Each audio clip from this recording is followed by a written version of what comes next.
This morning, the community is remembering a teen and her stepfather in the South Bay. Thanks so much for joining us at 6 a.m. I'm Eric Connert. And I'm Netta Irampur. A suspected drunk driver killed a 15-year-old and her stepdad Wednesday night. The driver is due in court later today, and CBS 8's Dana Marie McNichol joining us live in National City now with the very latest. Good morning.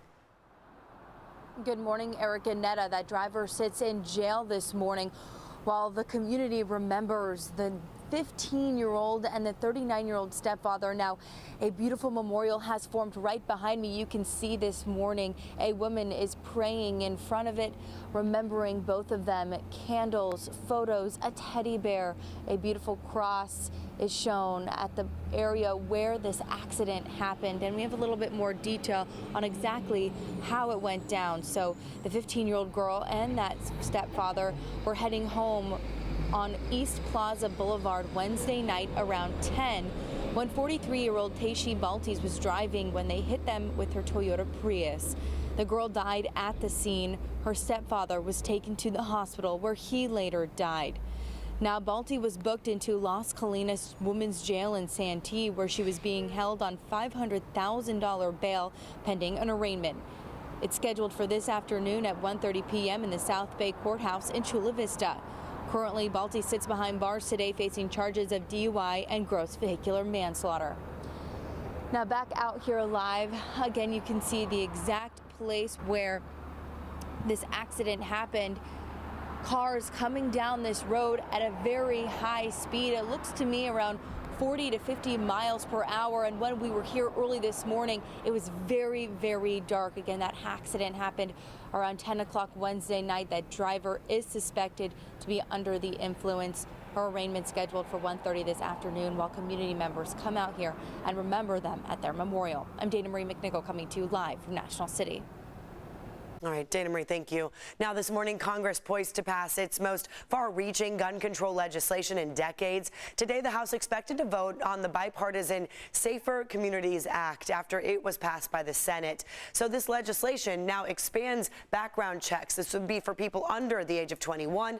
And then it closes the so-called boyfriend loophole, allowing states to keep guns away from domestic abusers for 5 years. It also provides money for states to enact red flag laws and then gives millions of dollars to mental health and school safety resources. This all comes as the nation marks 1 month since the deadly school shooting in Uvalde, Texas. Meantime, here in California, lawmakers will now consider a new law to keep dangerous people from carrying concealed weapons in public.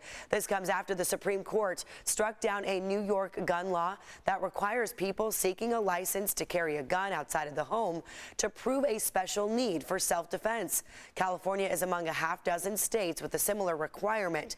State lawmakers are amending legislation to expand the qualifications for obtaining a gun permit, and that expands gun-free zones. Abortion rights are back in the spotlight this morning, and today could finally be the day the Supreme Court rules on the future of Roe v. Wade. CBS 8's Chris Groh keeping an eye on all these close developments here. You've been watching this very closely all week here. I know you talked to a legal expert about what could potentially happen here. About what could potentially happen with the Dobbs case, but also what could potentially happen with the Supreme Court, because yesterday we saw 4 cases, those decisions being handed out, which means 9 more decisions remain in this Supreme Court's term, and they generally do like to end things at the end of June and the beginning of July. Now, the caseload, of course, includes the Dobbs case out of Mississippi, which could lead to the Supreme Court striking down Roe v. Wade if they ruled with, of course, Dobbs. Now, if that happens, states across the country could enact laws that would ban abortion.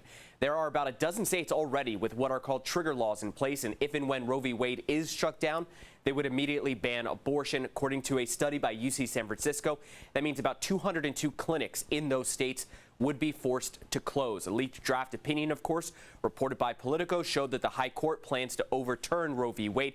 However, according to the legal analyst that we spoke to, Dan Eaton, he says that does not mean that the decision that we'll hear today or even Monday could be the same as what we saw earlier. In fact, minds could have changed since then. Take a listen. It is not unheard of for draft opinions to change, both in their particulars and, in fact, even in their bottom line outcome. An interesting example of that is the Planned Parenthood versus Casey decision, which refined Roe versus Wade. Now, in California, lawmakers approved a bill that would protect abortion providers and patients from legal action launched in other states. It's in response to legislation from those other states that let people sue anyone who helps a woman get an abortion. It would become law immediately once Governor Gavin Newsom signs it. Eric and Netta. All right, Chris Crow, thank you for that. New this morning, at least 5 people are dead after another smaller earthquake rattled Afghanistan's Paktika province. This comes just 2 days after the magnitude 6 quake struck that region. Yeah, you see these images here. It shows the damage left behind from Wednesday's earthquake. I mean, look at this. These buildings now just rubble. It was the deadliest one to strike Afghanistan in 2 decades. More than 1,100 people were killed. 1,100 people. The Taliban now asking for international help as survivors face homelessness and hunger. This morning, a baby whose mother was found murdered in Tijuana is back in San Diego. Baby Valentina was just transferred to Child Welfare Services. You see it happening right here. Her extended family members are hoping they can visit Valentina soon. Meantime, the baby's father, 50-year-old Tyler Adams, is still the subject of a manhunt. Take a look at your screen. This guy is wanted for questioning in the death of Valentina's mother, Raquel Sabian. He goes by several aliases. We've learned his birth name is Kevin Schoolcraft, and he previously went by the name Paul Phillips while living in San Diego.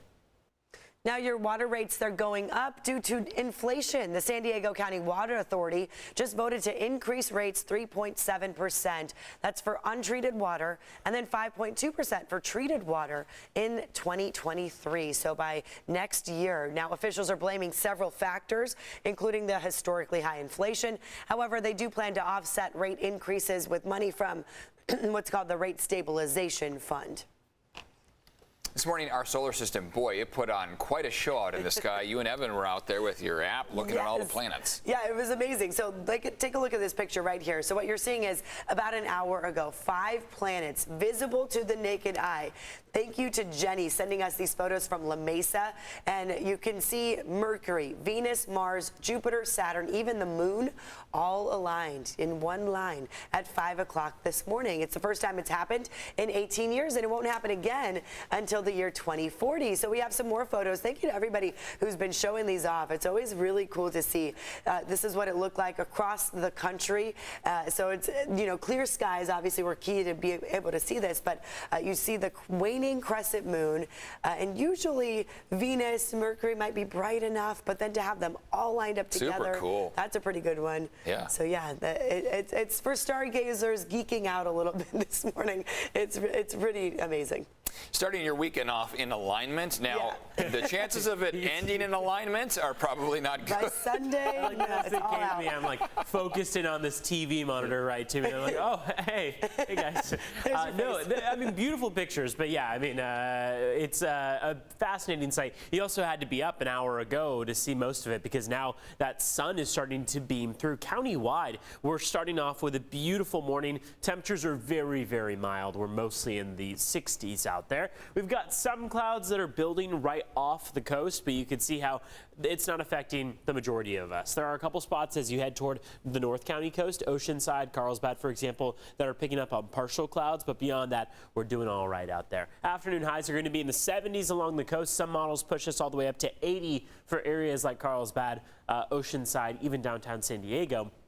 Inland, we're going to be making it well into the 90s, especially the farther east you go. 86 for the mountains and 113 for those deserts. Over the course of the weekend, along the immediate coastline, we're looking at sunny skies tomorrow. Looks like as we go into Sunday, we'll start to see a couple clouds build.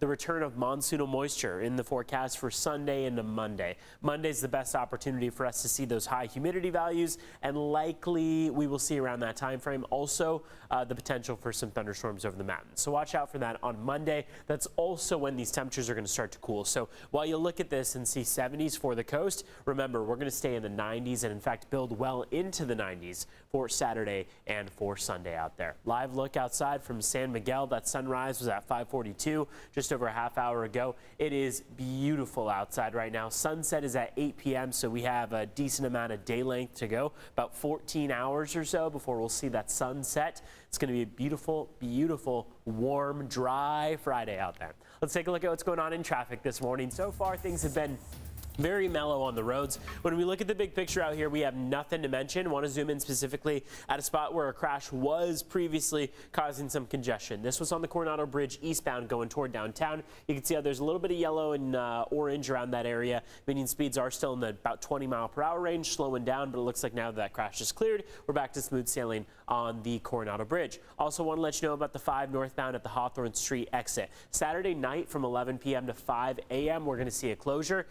We don't have a lot of flights that are in and out at that time, so meaning not a ton of traffic to the airport, but that's going to be your airport exit. So keep that in mind if you're making travel plans Saturday night into Sunday morning, 11 p.m. to 5 a.m. That Hawthorne Street on-ramp and off-ramp from the 5 going to be closed. Back